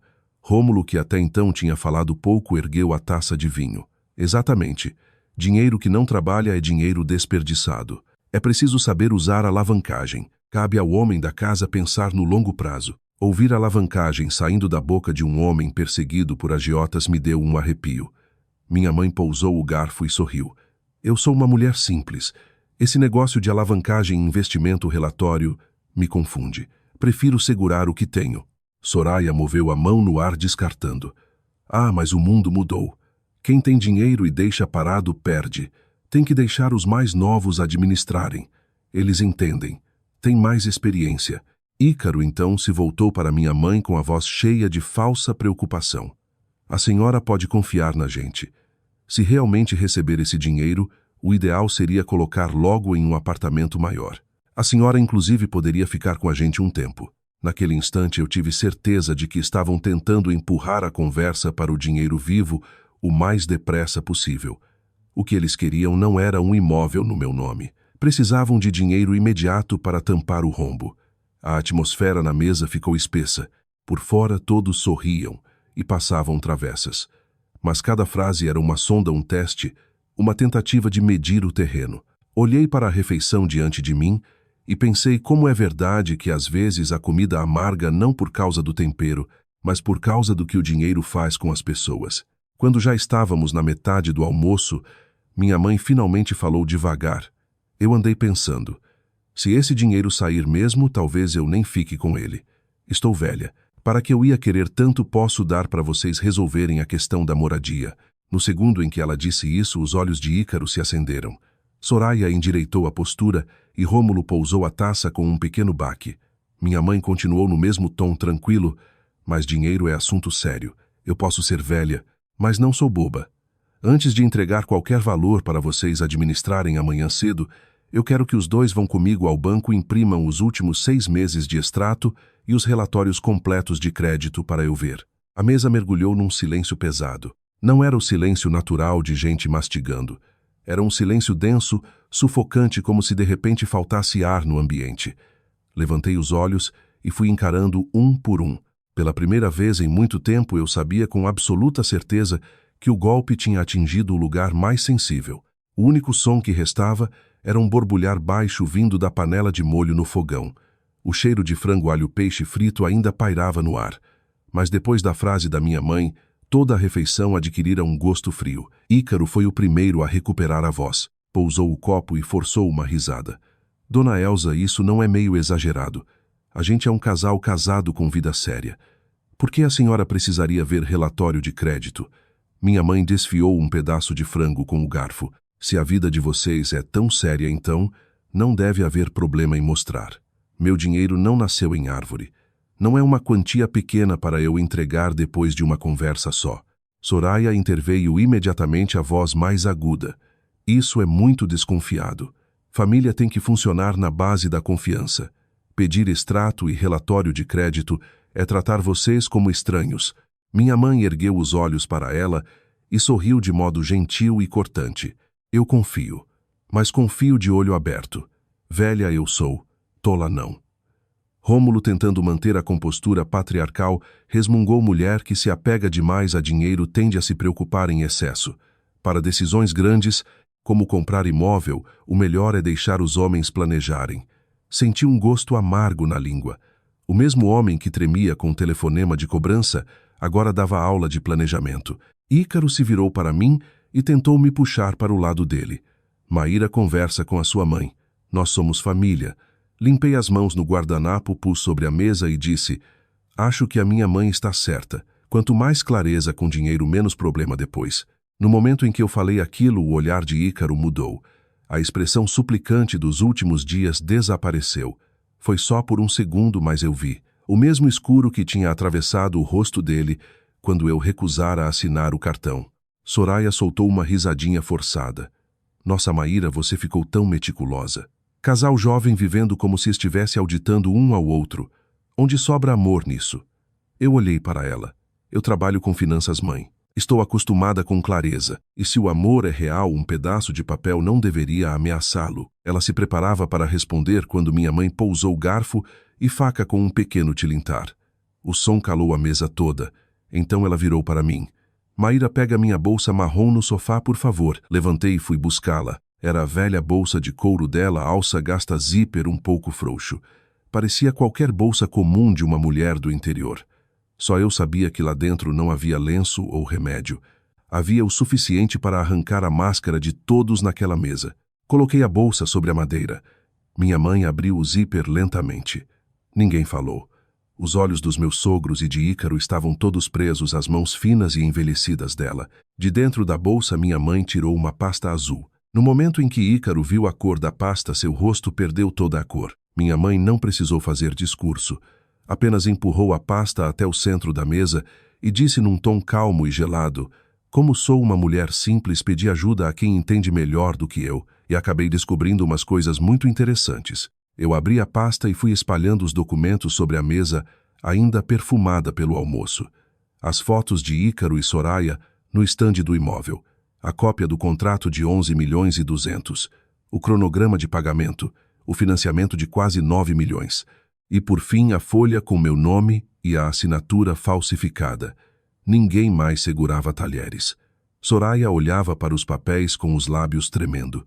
Rômulo tinha as mãos cravadas nos joelhos. E Ícaro, eu nunca tinha visto um homem ficar tão branco. Era a cor de quem entende que a rota de fuga acabou. Peguei meu celular e apertei play no trecho de áudio editado. A voz de Ícaro encheu a sala com uma clareza devastadora. A Maíra vive pelas regras, mas é ingênua. Umas palavrinhas sobre construir nosso futuro juntos, e ela sempre volta para o lugar. Bastaram essas frases para congelar o ambiente. Ícaro levantou da cadeira de uma vez. Maíra, me deixa explicar. Não é isso que você está pensando. Eu ergui o rosto e, pela primeira vez em anos, não suavizei minha voz, nem usei o nome dele com carinho. O que eu penso não importa. O que importa é o que você falou com a sua própria boca. Ícaro deu a volta na mesa e caiu de joelhos ao lado da minha cadeira. Maíra, eu errei. Eu estava desesperado. Fiz isso porque a situação fugiu do controle. Eu ia consertar tudo quando as coisas estabilizassem. Soraya saiu do choque e pulou em defesa do filho. Não precisa ajoelhar o homem que sustenta a família, às vezes precisa contar com a esposa. Maíra, você é mulher dele.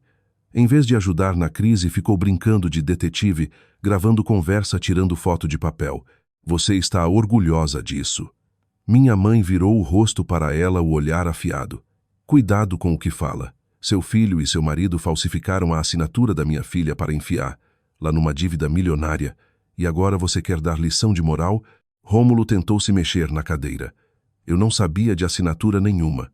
Eu o encarei. Minha voz saiu tão fria que até eu senti. E os 2.240.000 da entrada pagos com dinheiro de agiota para cobrir dívida de jogo, e as mensagens de cobrança e os telefonemas, vai negar isso também. O rosto dele passou do vermelho para um branco adoentado. A boca abriu, mas nenhum argumento saiu. Ícaro continuava ajoelhado, a cabeça baixa. Maíra, me dá só mais uma chance. Coloquei a mão sobre a pasta. No momento em que você falsificou a minha assinatura nesse financiamento, o nosso casamento acabou. Minha frase ficou suspensa no ar, seguida por um silêncio pesado. O exaustor da cozinha fazia um ruído contínuo. A comida esfriava sobre a mesa. A gordura do molho começava a endurecer. Ícaro ainda no chão, segurando a lateral da minha cadeira, a voz trêmula. Maíra, eu estou te implorando. Eu sei que errei, mas eu estava encurralado. Nunca quis te machucar desse jeito. Eu só achei que conseguiria administrar o financiamento, um tempo virar o jogo e depois ajeitar a documentação. Olhei para o homem que tinha sido meu marido. O rosto cinzento, o cabelo úmido de suor, sem nada daquela pose impecável que ele mostrava ao mundo. E mesmo assim, estranhamente, eu não sentia pena. Talvez quando você já ouviu palavras de desprezo demais, não sobre espaço para compaixão por quem causou tanta dor.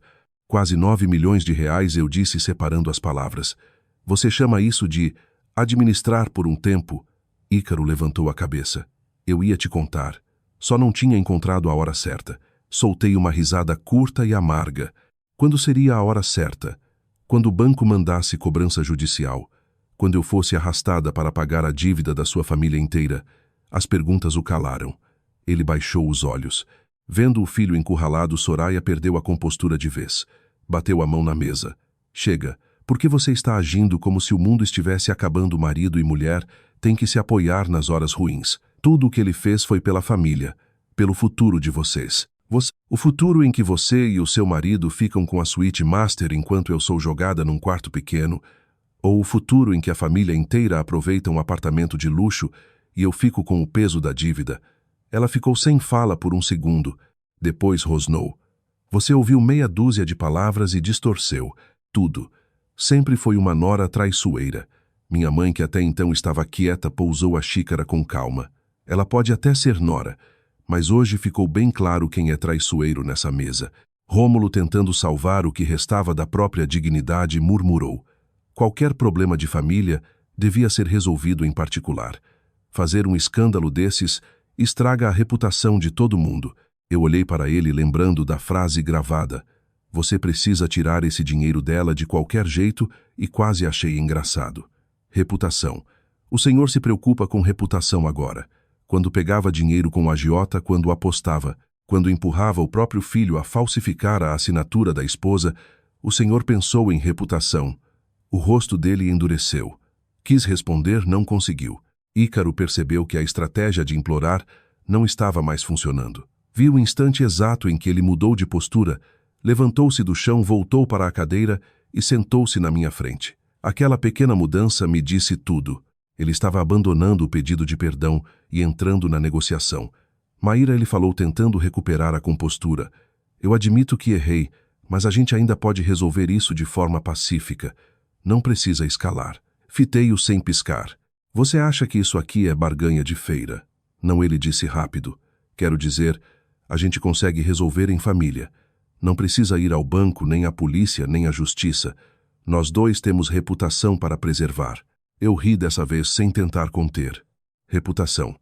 Quando você disse para sua mãe que eu era ingênua, quando me fez assinar documentos sem saber, quando a sua família inteira mirou o dinheiro da minha mãe para cobrir os buracos de vocês, onde estava a minha reputação? Ícaro não respondeu. Eu puxei a pasta para perto de mim e apoiei a mão sobre ela. Escuta bem, eu vou pedir perícia grafotécnica, vou comunicar o banco, vou requerer a anulação dessa coobrigação fraudulenta e vou entrar com o divórcio. As 3 últimas palavras caíram como pedras. Divórcio. Soraya se levantou de novo escandalizada. Você acha que pode simplesmente sair andando? O casamento não é hotel. Eu virei para ela. Eu não estou pedindo sua autorização. Minha mãe completou com voz firme. E fique claro que a partir de agora qualquer contato com a minha filha será feito por advogado. Se vocês tentarem mais algum truque, ameaça ou encenação, essa pasta vai direto para as autoridades. Soraya abriu a boca para retrucar, mas dessa vez foi o próprio Ícaro que ergueu a mão para fazê-la calar. Finalmente ele entendia que já não conseguiria usar dever familiar como rédea. Eu me levantei. Minhas pernas não tremiam. Meu coração já não batia acelerado.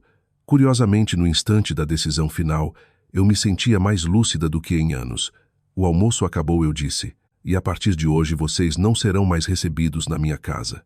Por favor, saiam. Os três ficaram me olhando como se não conseguissem acreditar que a nora paciente de sempre podia ser tão definitiva.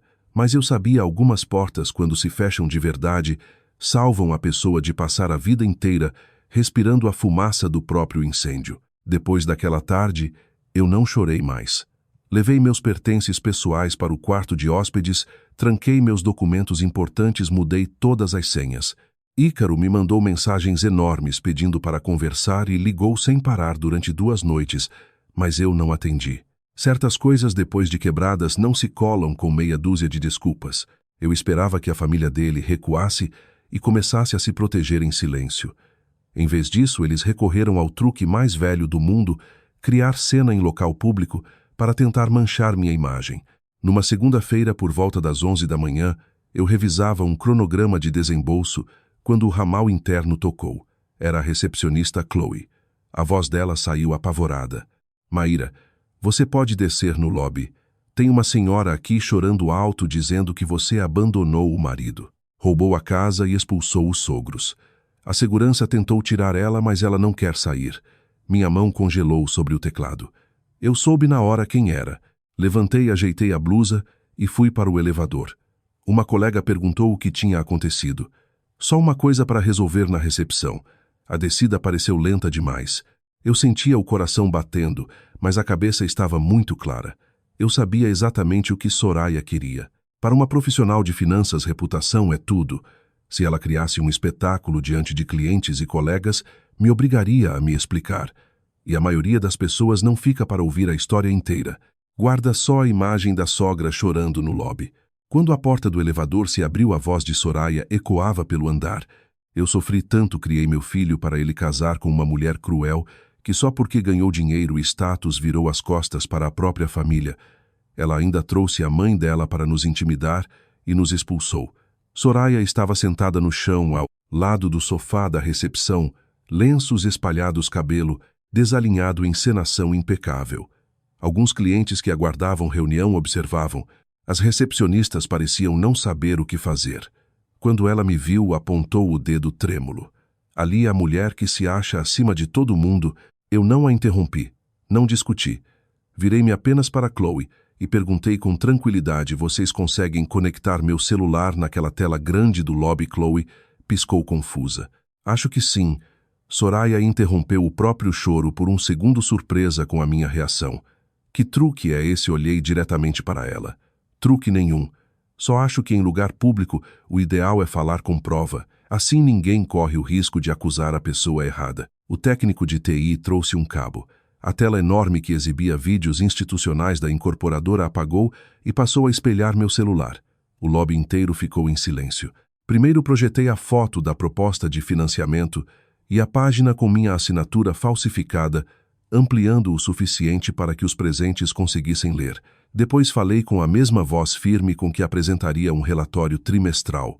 Este é um pedido de financiamento de R$ 8.960.000 para a aquisição de um apartamento de R$ 11.200.000. Meu nome consta como co-obrigada, mas eu não tinha conhecimento prévio da operação e não assinei voluntariamente esse documento. Passei para a foto seguinte: Ícaro e Soraya no estande do imóvel. Um murmúrio atravessou o ambiente. Então apertei play no áudio. A voz de Ícaro ecoou pelo lobby: a Maíra vive pelas regras, mas é ingênua. Umas palavrinhas sobre construir nosso futuro juntos, e ela sempre volta para o lugar. Foi como se alguém tivesse estapeado Soraya em público. Ela se levantou de um salto, o rosto branco, a boca aberta, os olhos arregalados. A personagem da sogra injustiçada desapareceu na hora, e no lugar restou apenas uma mulher exposta exatamente no cenário onde pretendia humilhar outra pessoa. Parei o áudio e a encarei. A senhora quer dizer mais alguma coisa sobre quem roubou o quê? Ou sobre quem expulsou quem? Ninguém respondeu.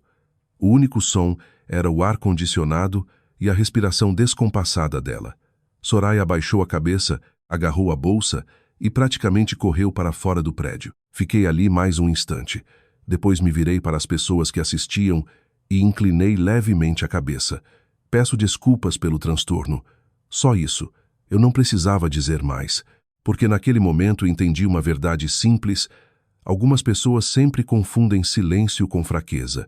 Só quando a verdade fala é que elas descobrem o preço de difamar a pessoa errada. Naquela mesma tarde, tirei meio período de folga e fui com minha mãe encontrar o advogado que ela tinha conseguido por indicação do Dr. Marcelo Diniz. O escritório ficava no 3º andar de um prédio antigo, nos Jardins Discreto Profissional. Ele era um homem de quase 50 anos, óculos finos, expressão calma e direta. Depois de ouvir minha história inteira, a primeira coisa que disse foi: "Você precisa separar emoção de evidência. Guarde o que pode provar. Deixe de lado o que é só suposição." A frase era seca, mas me tranquilizou. Depois de tantos dias mergulhada em amor, engano, raiva e humilhação, finalmente alguém estava falando minha língua. Entreguei tudo: fotos, áudios, históricos bancários, recibos, a linha do tempo manuscrita que eu havia montado. Ele examinou cada item com cuidado. Ao terminar, ergueu a cabeça. "Seu caminho está claro. Essa coobrigação tem grande chance de ser anulada, porque você não consentiu de maneira livre e informada.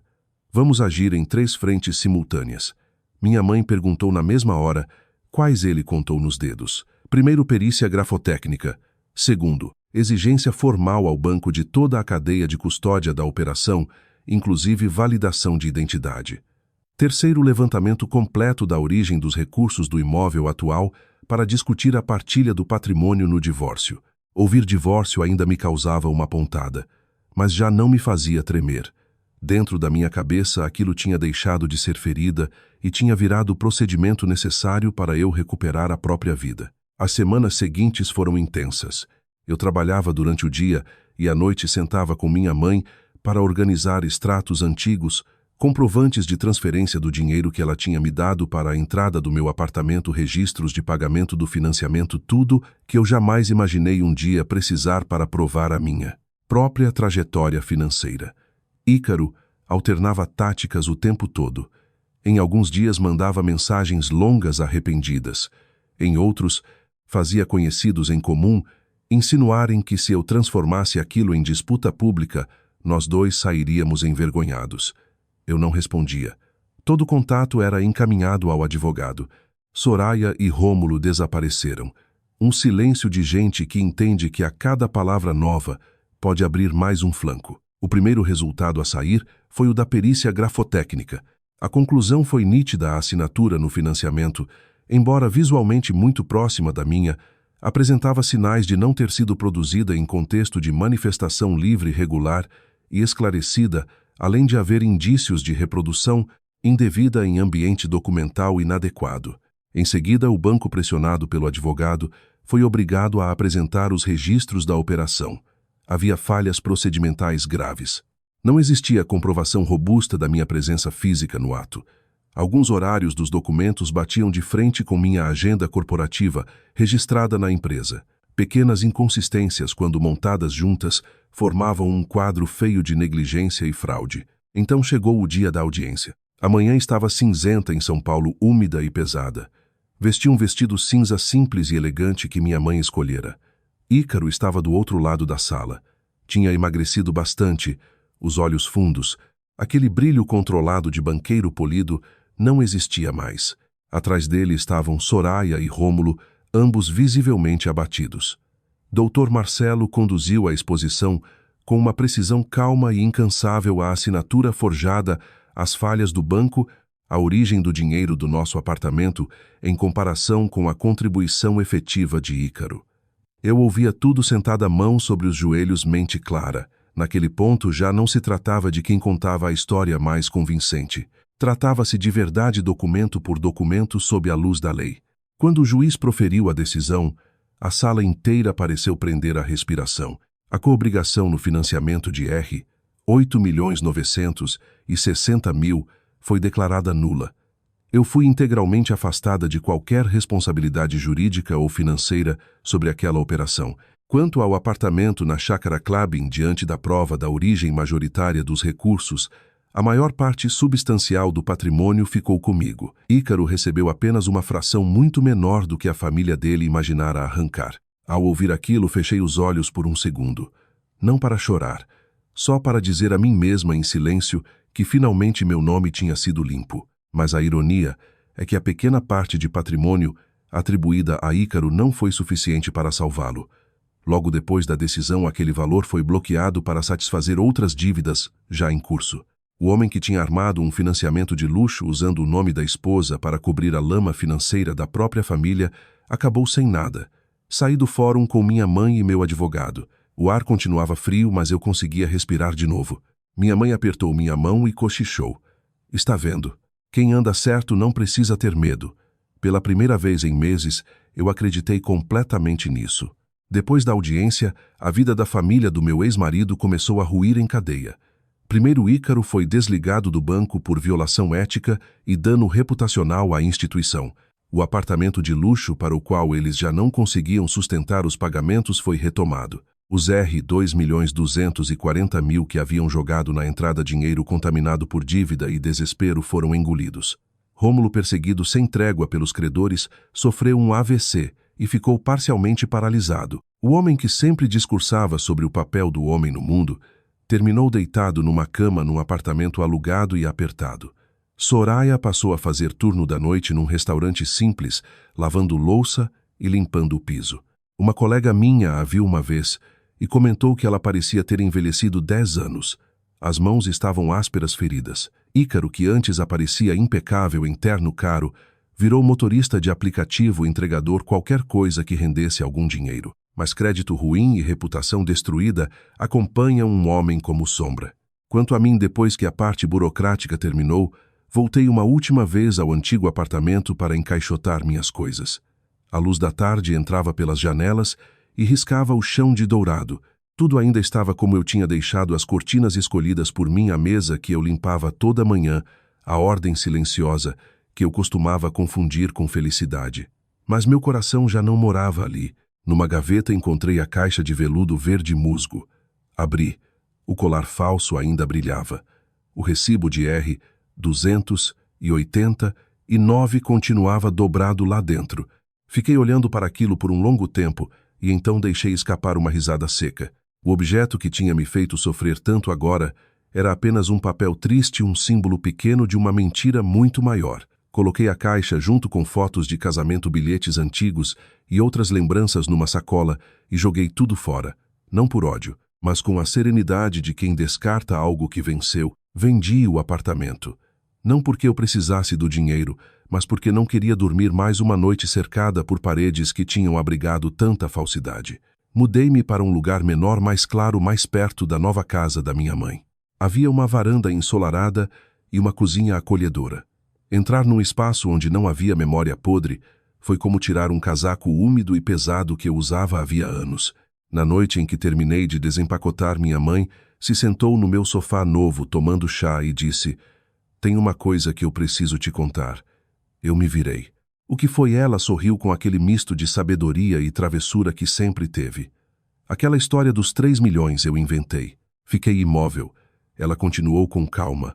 A Terra existe e a área vai mudar mesmo, mas vale só uma fração disso. Eu não sou rica o suficiente para te salvar com uma pilha de dinheiro, Maíra. Tudo o que eu tinha era cabeça fria. Eu sabia que eles eram gananciosos. Então balancei a isca certa e eles vieram direto para a rede. Olhei para minha mãe e senti um nó se formar na garganta. Eu sempre soube que ela era inteligente. Não tinha noção da profundidade da estratégia.